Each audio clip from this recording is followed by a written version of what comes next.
On the following show are solely those of the hosts and their guests and not those of W4WN Radio, its employees, or affiliates. We make no recommendations or endorsements for radio show programs, services, or products mentioned on air or on our web.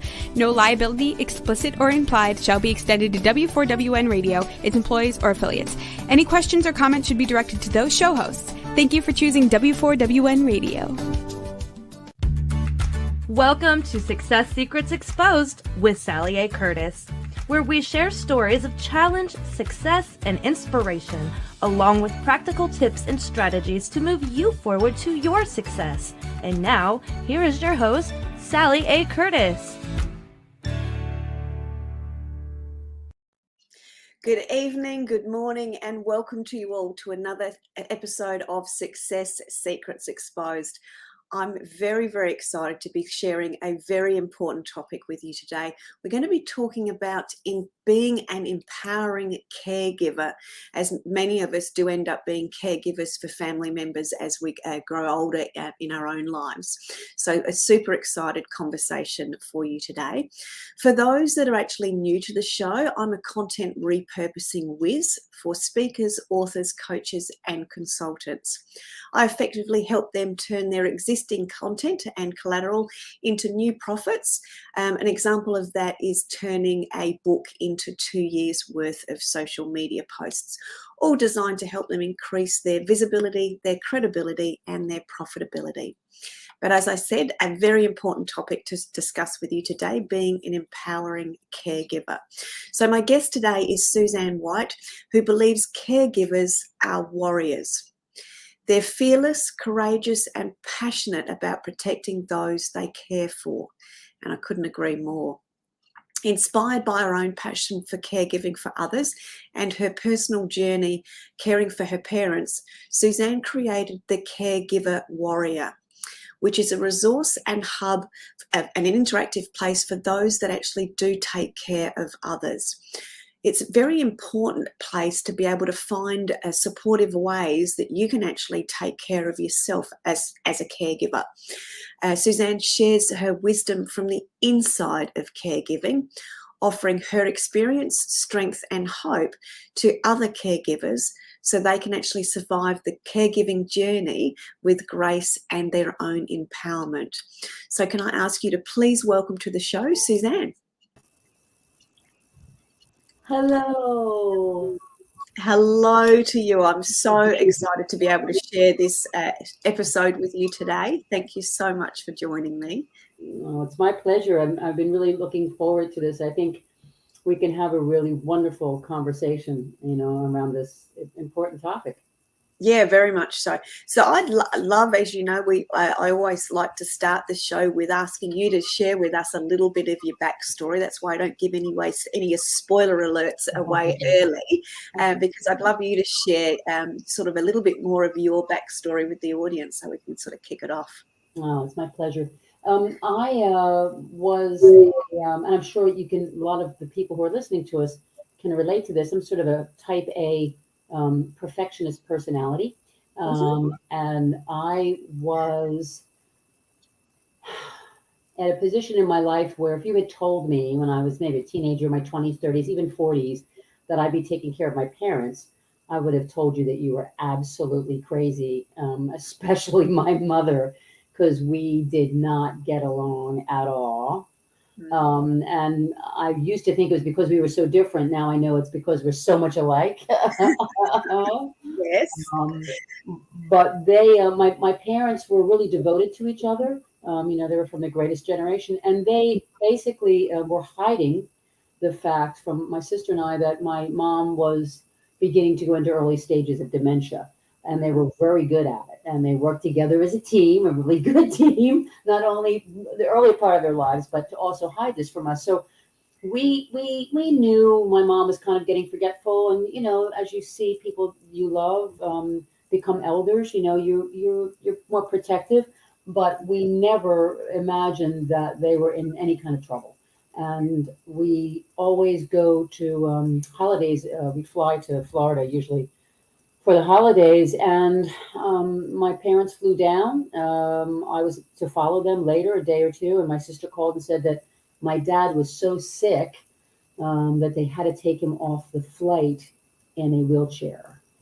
And I know, and the irony is that he was a World War II bombardier pilot during World War II, and shot down and survived and landed the plane. I mean, he was a war hero. And it was the second time he was taken off a plane, wounded. You know what I mean? Which kind of ironic.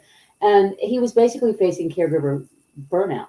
Wow. He was just exhausted. He had walking pneumonia, and he was also developing some heart issues. So, we were kind of shocked. And as he was recuperating, we noticed that, because he was, he had walking pneumonia, so he was sleeping a lot. We really noticed that my mom was really lost, that she was really repeating herself and confused. And as he was recuperating, I said to him, Daddy, what's going on? Are you okay? Do you guys need me to help? And he said yes so fast that I was like, oh, okay. And I just jumped into what I found to be my caregiving journey. I mean, there was, there's for so many of us who are hardwired to be caregivers, you don't even think about it. I mean, it's not something you mull over, and a good percentage of us come to caregiving rather quickly. Yes. It was just something you do. You just sort of jump in. So I was going to fix everything and fix it right away and make everything okay. And I started on a very interesting caregiving journey. So that's the backstory of where I started. And I think that's so evident for so many people. It's an element that I didn't realize for myself until you actually reshared that story with me, is that you actually do end up in that caregiving role. The word that came up for me as you were sharing was instantaneously. Mm-hmm. Like there's no preparation. Being a plotter and a planner, and that type A control freak. I don't know why we get along so well. I would have planned things out. It would have been in my diary. We would have been organised. Everything else would have been sorted. Yeah, but you don't get that opportunity. You just land in it, don't you? Yeah. Yeah. So how long do you know how long your dad had actually been caring in that care? I know they were a great team, but how long had he actually been caring for your mum to experience that burnout? It had to be at least a couple years. And those of us who know dementia or Alzheimer's, it's a very sneaky and devastating disease, because and there's so much research being done. It's different. It just like people are unique and individual, so is each person's disease. So we don't really know for sure, but I would say at least a couple of years. Now that I look back, and I that I know, and in hindsight, I could see that she was stumbling, and that's part of some of the things we can even talk about, and we all kind of go into denial. When we see someone, when we start to lose someone, or we see them failing or getting older, I think that, and I've written about this, I think that some of that denial is positive, and I think some of it's dangerous, because I think it pretends that something bad's going to happen. So I think sometimes we sort of excuse things away. And they didn't do it maliciously, and I've definitely forgiven them. I mean, I was angry, in the beginning. I'm very upfront about how my feelings went, and I was mad. I was angry. I was angry at my mom. I was angry at my mom anyway. But I realize now that they had the right and the space to make that decision and do it their way. I mean, it was their life. It was their lives. I mean, they did what they thought was right. And I think the way it played out, which I think is really important to let things play out quite often, was exactly the way it was supposed to.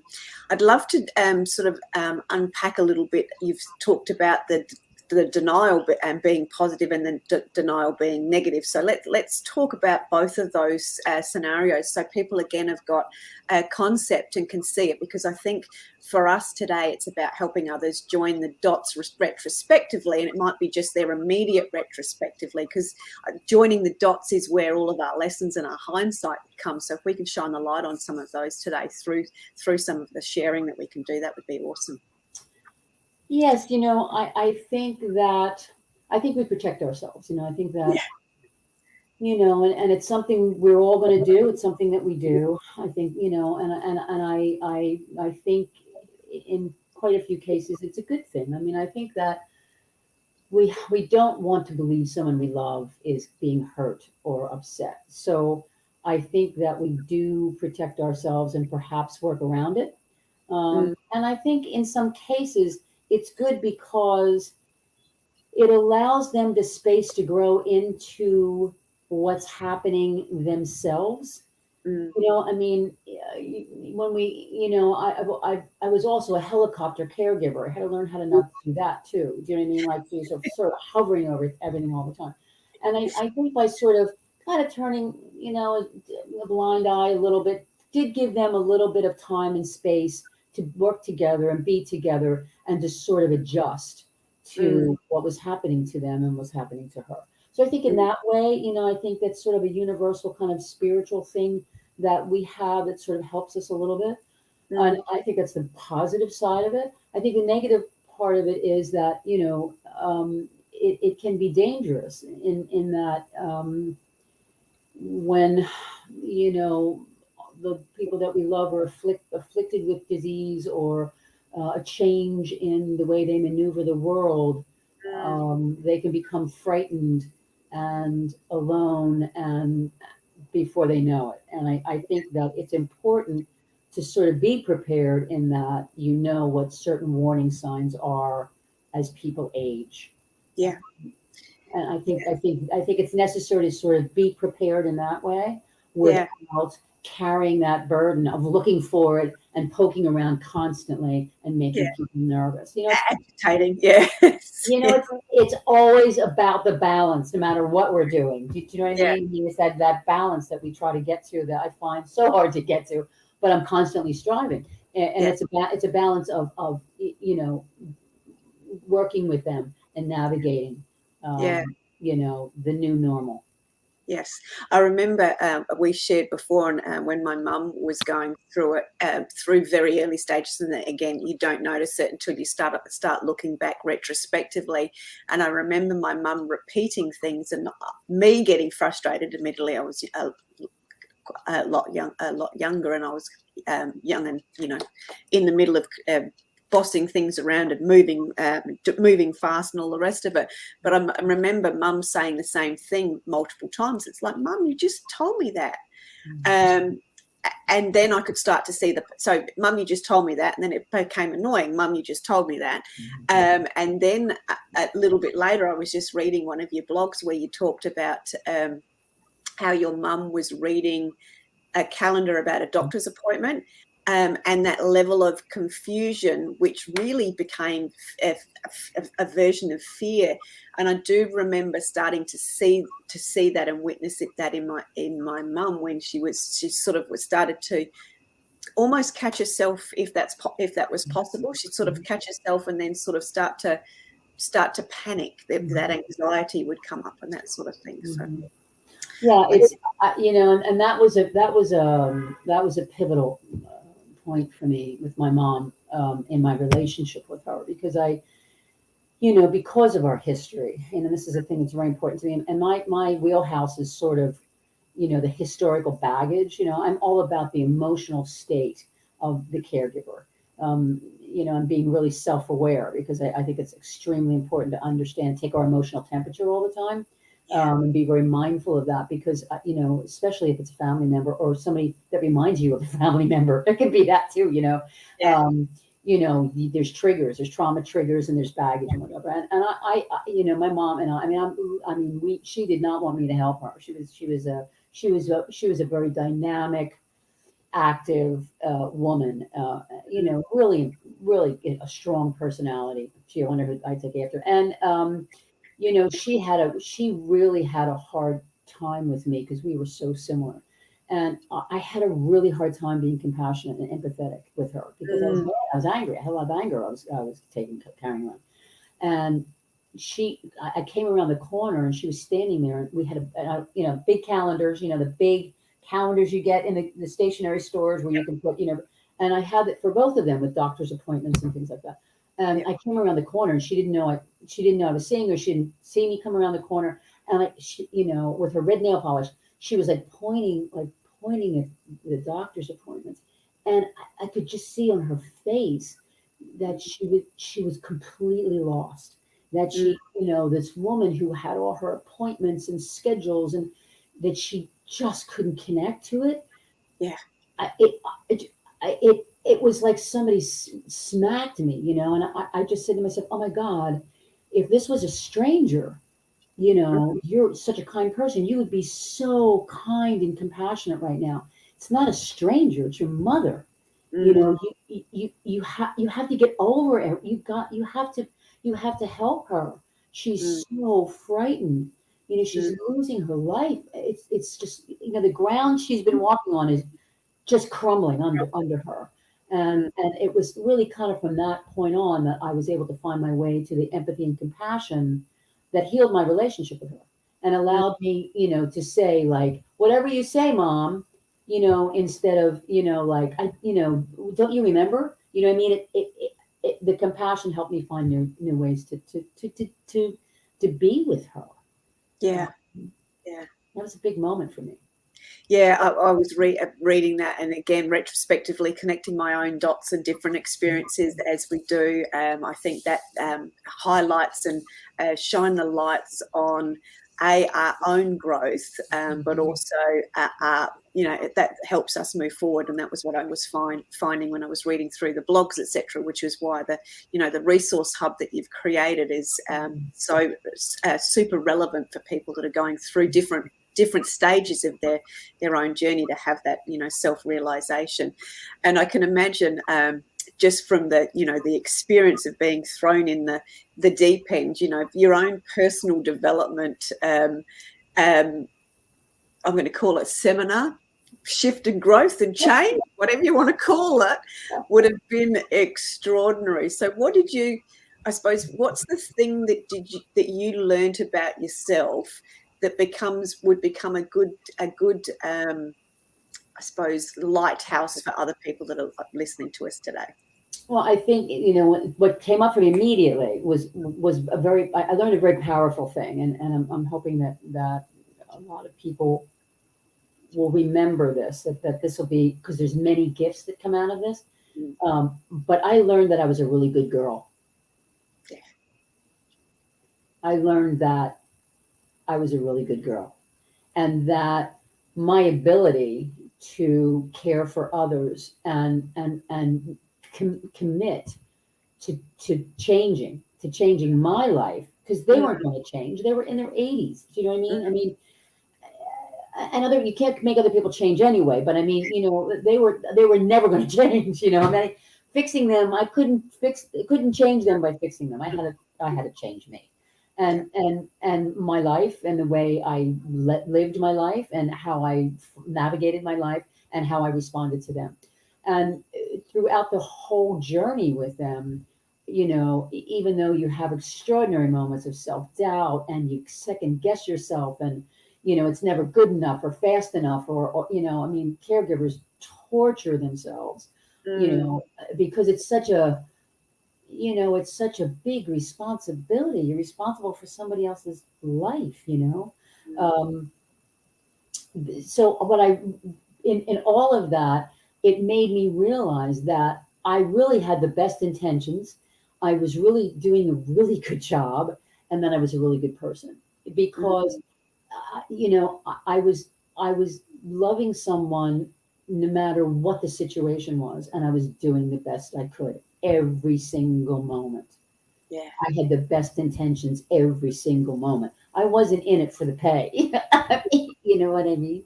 Yeah. I was in it to make them safe and happy, and to spend time with them. And, I couldn't possibly deny that I was a good person. And I don't think I ever believed it before that. Yeah, beautifully said. Yeah. Yeah.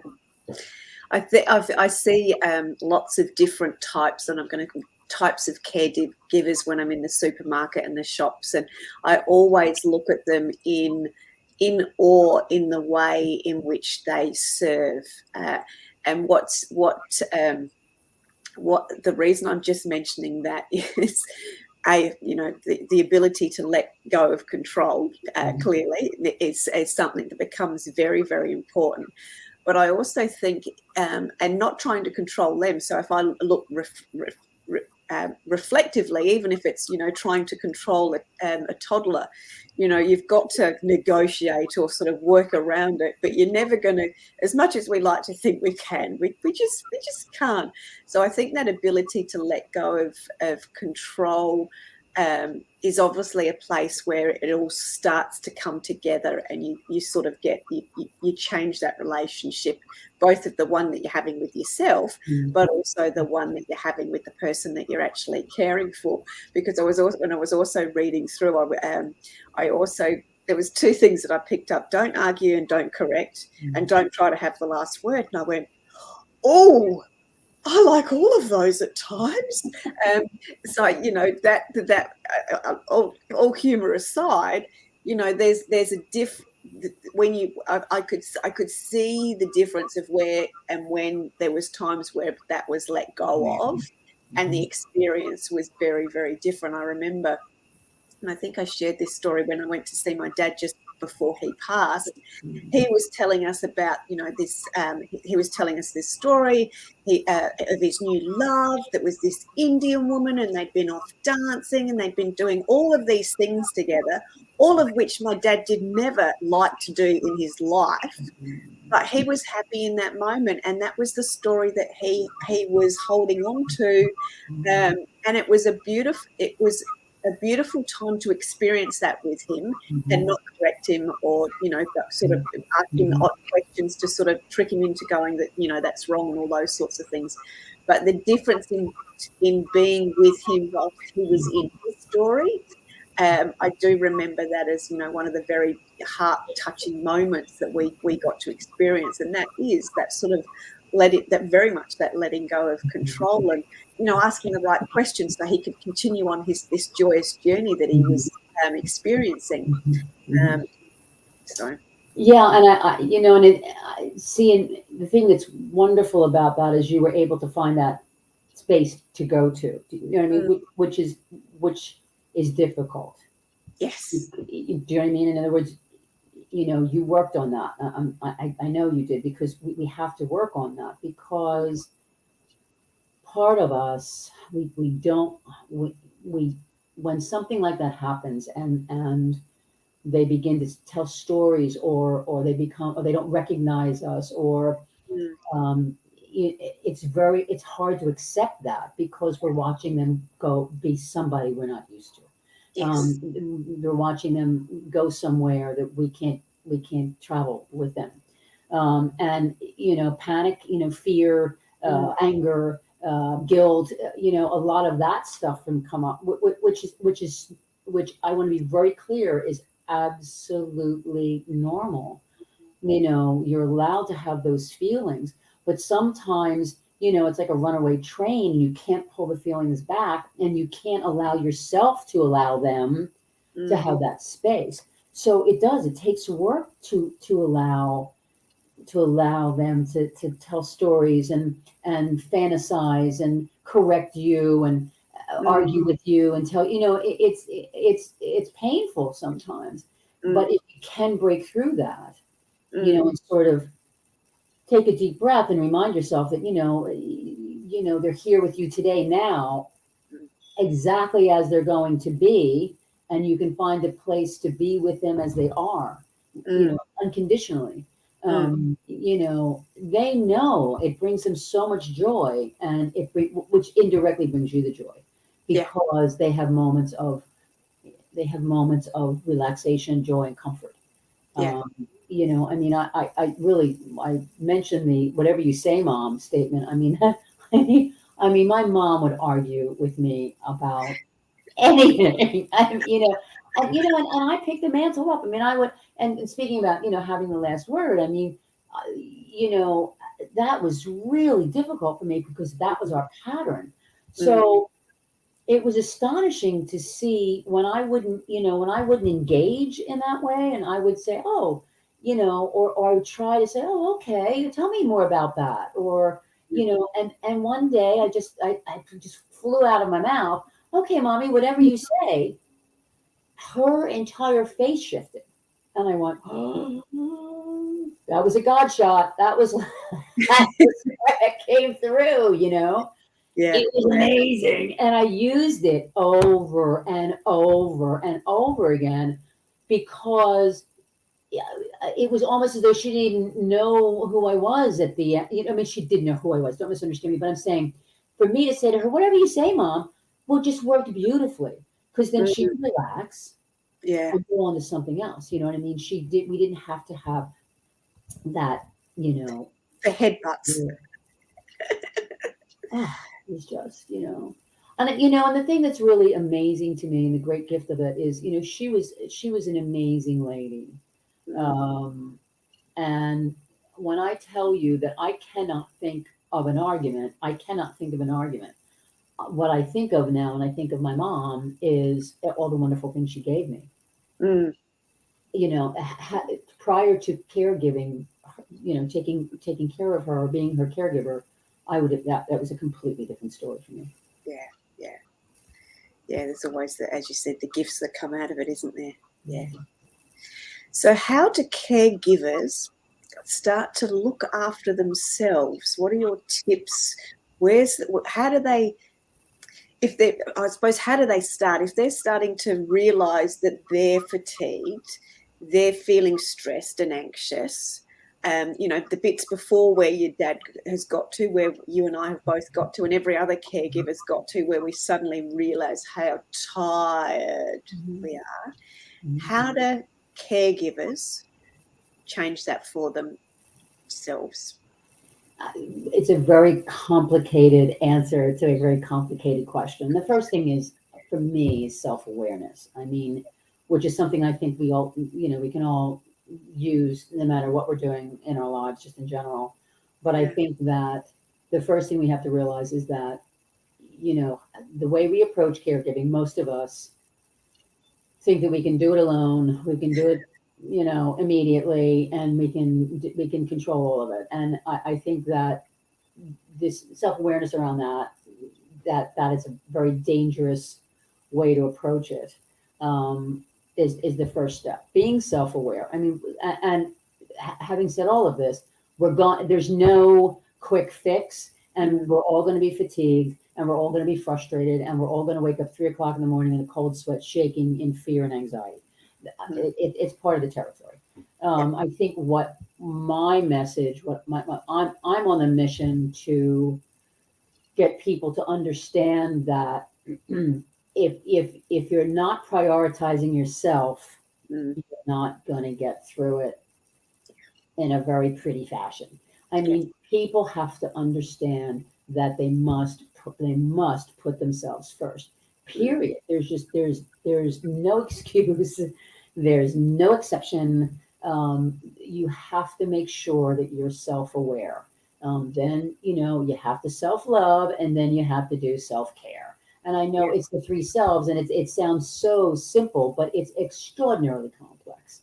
And unless you're aware of what's going on in your head and in your heart and in your soul on a daily basis, multiple times a day, taking your emotional temperature all day long, we're all going to hit the wall, but you're going to hit the wall harder.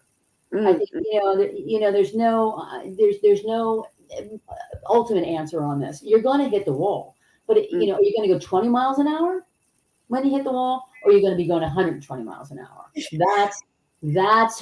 That's where we can make the adjustment. And I was just laughing at that point, because whilst you were sharing that, I wrote down adding it to your schedule ? Because that was something I did. I just added that to my schedule, and you can't just add it to your schedule. It doesn't work like that. But it doesn't work like that. It's got to be, it's the mindfulness. It's being in the moment. You have to you have to be self-aware 24/7. Yeah. You can't lose sight of it. And it's extremely difficult because you're in crisis management, 89% of the time. And you just have to work it in. And believe me, it took me a really long time. I stumbled. I came up with multiple ways. I have a toolbox that has 50 million tools in it, and I keep pulling at the tools. But the bottom line of it is that I have to be top of mind all the time. Sure. And I have to be self-aware, physically, emotionally, spiritual. Yeah. I mean, you just have to be tapped in. And I've actually written a book, which is coming out in September. It's called Self-Care for Caregivers. And it's concerning the 4 areas that I consider to be really important: emotional, physical, spiritual, and then practical. And so there's like 140 tips and tricks that I used or found or made mistakes and then came up with solutions. Because it's the first job you have, and then the second job is caring for others. And it seems insurmountable, but once you start to get into a habit of checking your emotional, physical, and spiritual temperature, every day it gets easier. Yeah. And I'm glad you've shared that, because when I was talking about the adding it to my schedule, I was just adding the caring to my schedule. So I've just I've just done this. So, and the first person I was always forgetting about was me. And then when you talked about crashing into the wall, doing it at 20 miles an hour, 60 or 120, 120, let's just go. But, that was part of my fast pacedness and just jamming more into the schedule. Well, unfortunately, the schedule doesn't expand. You've got to work out where the priorities are. And as we said, yes, caregiving, you want to be able to make the other person, the person you're caring for, the priority. But to do that, you need to make yourself the priority first. Yes, because you want to be the best you. You want to bring who's going to take care of them if you get sick? Yeah. I mean, you want to bring the best you to it. They want you to bring the best you to it. I remember, I carved out, I don't know how I did it, but I carved out Sunday mornings for myself. I always wanted to ride horses. And I found a barn near my parents' house. And I carved out there's 2 hours, but I carved out 2 hours for myself to ride horses with a group of women who ended up all being caregivers. It was amazing. When you take care of yourself, the universe helps you. I know it sounds like, hippie, but I really believe that. And I mean, every single, most of Sundays, although towards the end I wasn't able to do it, but, I was able to get that 2 hours and ride around with these caregivers, and we would just laugh and cry and whatever. But I would come home, and my dad he would be waiting at the door, and he'd be like, "So tell me how it was." He was so happy that I did this for myself. He was so happy. He wanted to hear all about it. And, and I came back happier and more relaxed, in a different frame of mind. I mean, it helped me be a more grounded, kinder, more sensitive, more resilient caregiver. Yeah. That's how it works. Yeah. It's amazing. And if I am telling you, guys and gals, you will find the time. My dad was on, anyway, he had a lot of heart issues at the end. Anyway, he would wait until I would get there to get sick. But I would always find, whether it was at 2 a.m, or I would always find the time to take care of him, or call the doctor, or get him to the ER, to the emergency room. I could always find the extra time in the schedule for them when they got sick or a crisis. Or it was amazing how I could create time. Yeah. Trying to find time to go ride the horses, or take a shower, or, get some fresh air, or eat some cookies. What I mean? Seems so impossible. But if I needed to do that for my mom or dad, I could find the time. Yeah. So it's there. It's how you frame it. How you frame it. Yeah. Yeah. Very, very well said. Thank you very much. So that's a great practical tip. And I was going to ask you, based on your book and the 4 areas, can you share perhaps if that was probably the favorite practical tip is, time that will is available for you as much as it is for the people you're caring for. What's your second most favourite practical tip that we can talk about from the book, so we can give people an insight into the book and what's going to be available for them? Oh, thank you. That's wonderful. It's lovely. My favorite thing that I talk about and I love is HALT. You know, HALT. Hungry, angry, lonely, tired. Okay? Hungry, angry, lonely, tired. Stop multiple times during the day and take your emotional temperature. HALT. You HALT. Am I hungry?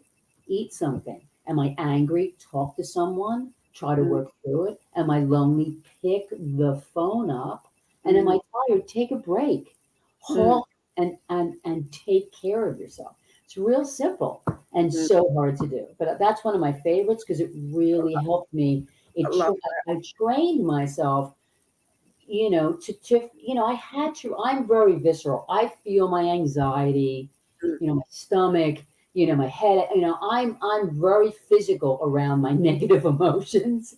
So I try to train myself, are my shoulders you don't even realize. Drop your shoulder, it's like, oh my God. So I had to really train myself, on a daily basis, multiple times a day to do my HALT. It was really important for me. And I think I love that, because as you were sharing that, and I've written it down, and you were saying it, I've gone, oh, I'm all of those sometimes during the day, all of those at once. And then when Rory, bless him, comes home from uni, I should say, and starts asking me a whole lot of questions, and I go, just not now. And then I can feel so I haven't done it. And then all of a sudden I can feel it all coming up. I'm hungry, I'm angry, I'm tired, I was alone and I'm not now, and I'm feeling interrupted, but I didn't like being alone, and it just all sort of bubbles up and erupts. So, and that is such a key thing for, taking care of yourself and doing that barometer check-in, a temperature check-in. And it's such a great way to do it, because we obviously get the early signs of, hey, you're hungry, let's go and do something about it, which is less. If you take care of that in that moment, the other ones are less likely to start compounding on the others. But I've found it a good little insight lesson for myself as to not letting it all compound at once, is probably a really good practical tip. It is, and it's difficult. I get it. You know what I mean? It's really difficult because we're very distracted. We're distracted by the need to care for people that we love, and we're worried about them constantly. There's I always said that there was like a river of worry that kind of, was constantly flowing underneath everything I did. And it was so unconscious that I had to really force myself to say, where's your anxiety level around this? Where's, are you tense? Are you, what do you that feeling when you're sort of worried about something, but you don't even kind of know what it is? I think caregivers walk around with that a lot, and it's dangerous. You have to really be aware of it, and you have to do everything you can to soothe it. Self-soothing is an extremely important tool, and it's so different everyone has a different way to self-soothe, but get your ducks in a row around it, and try different things and experiment, but figure out any way you can to get to a happy place and have it waiting. Yes. Because you're going to need it. Yeah. I think too, I'd love for you to share some of the resources and places. Now, obviously, you've got your site is a resource for caregivers, etc. But you also do share some of the other things and places that people can go to assist them on the journey. So can you talk us through a bit of both of those as well? So for those that are starting to go, perhaps I did hear some of those teachable lessons today, but I just might need to explore it. Those ones that are still in control freak mode that are just where do they start? Well, the big control, what I call the hard cases, like me, Yeah. it's like a hard case. Yep. Um, the first thing you need to do for the hard cases is admit that you're a hard case. In other words, the very thing that makes you an extraordinary caregiver is that you're controlling issues, which taking control over details and medical crises is wonderful. However, um, control, we really don't have control over anything. So the first thing the hard cases have to do is to start to slightly understand they don't control anything and to Mm. find some new practices.